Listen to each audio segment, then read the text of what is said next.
Imagine coming home to find cops tearing through your house. No warrant, no reason, just pure disrespect. In the next 20 minutes, I'm going to show you a story about a black woman targeted in her own home and why this exposes a truth about our community nobody wants to face. But first, pause this video if you're not ready to hear what's really going on. My name is Mike, and for over 35 years, I've been diving deep into the real stories of our black community. Stories that hit you in the chest, stories that make you think twice, stories that remind us who we are. This channel isn't just about what's trending, it's about what's true. And today's story, it's about a black woman, a community leader, whose home was violated by police who thought they could get away with it. But here's what they don't tell you. This isn't just about one woman's house. It's about power, control, and the systems that still try to keep us down. By the end of this video, you'll see exactly why this story matters to every single one of us. If you're new here, hit that subscribe button because we're about to go beneath the surface. So let's break this down. On a warm July afternoon in Philadelphia, Rachel Johnson, a black woman who spent her life uplifting others, was walking home from a community center where she mentors women rebuilding their lives after prison. Rachel's the kind of person who carries herself with grace, quiet but unbreakable. She's got a husband, Thomas Johnson, who's the deputy director of the FBI in Pennsylvania. They're a power couple, but not the flashy kind. They're the kind who build, who protect, who stand tall no matter what. But then out of nowhere, two police cars screech up to her house. Two officers, let's call them Officer Stephen Carter and Officer Michael Reed, jump out claiming they got a tip about suspicious materials at her address. No warrant, no explanation, just attitude. Rachel, calm as ever, asks for proof. Carter, the older one, brushes her off, says they don't need to wait, and barges into her home. Reed follows, looking uneasy but not stopping him. They start ripping through her stuff. Family photos, private files, her life, tossing it like it's nothing. Here's where it gets interesting. This wasn't random. Carter had a grudge. Months earlier, Thomas had disciplined him for misconduct during another shady search. This tip, it was flimsy, unverified, and Carter used it as an excuse to flex power. He wasn't looking for evidence, he was sending a message. And Rachel, she's standing there watching her sanctuary get torn apart, knowing this is personal. What happened? Two cops had legally searched Rachel's home. No warrant, no probable cause. What it represents, it's a power play, a reminder that even respected black families can be targeted.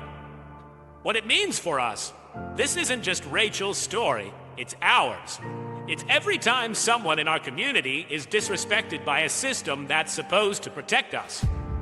What they don't want you to see, the way these tips get weaponized to justify abuse, especially against black women who dare to stand tall.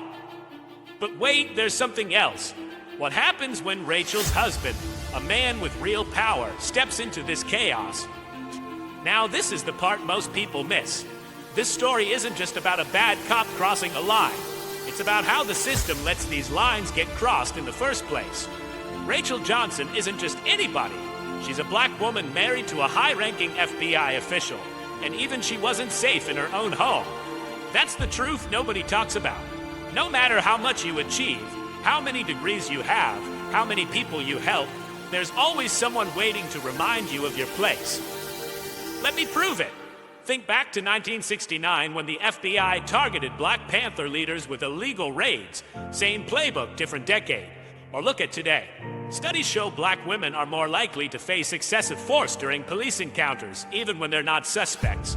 This isn't new, it's a pattern. And I know you've seen it, maybe in your own life, maybe in your mama's or your sister S.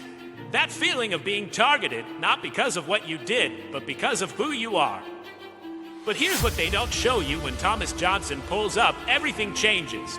He walks in, calm but commanding, and calls the officers downstairs. Carter tries to talk his way out, but Thomas shuts it down. "You violated my wife's rights," he says, "and you bypassed protocol." Turns out Thomas had warned Carter before. This wasn't a mistake, it was revenge. And the crowd outside, neighbors, delivery drivers, kids on bikes, they're recording, watching, whispering. The truth is coming out. This is where it gets personal, because when I heard this story, it reminded me of my auntie who had her car searched for no reason, just because she was a black woman driving in the wrong neighborhood.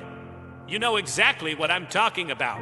Those moments when you feel the way of someone's badge trying to crush your dignity.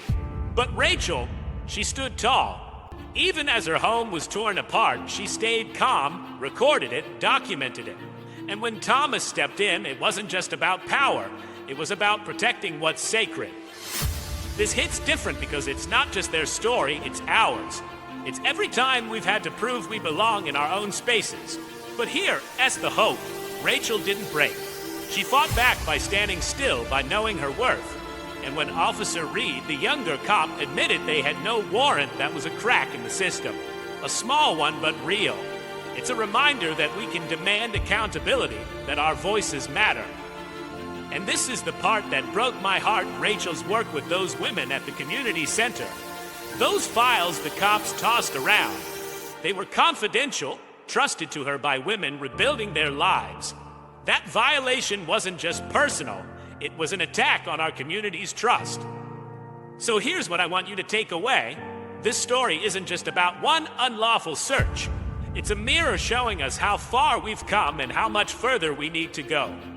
Rachel Johnson's strength, Thomas's resolve, even Reed's admission. They show us that we can hold the system accountable, but only if we stand together. Next week, I'm breaking down another story.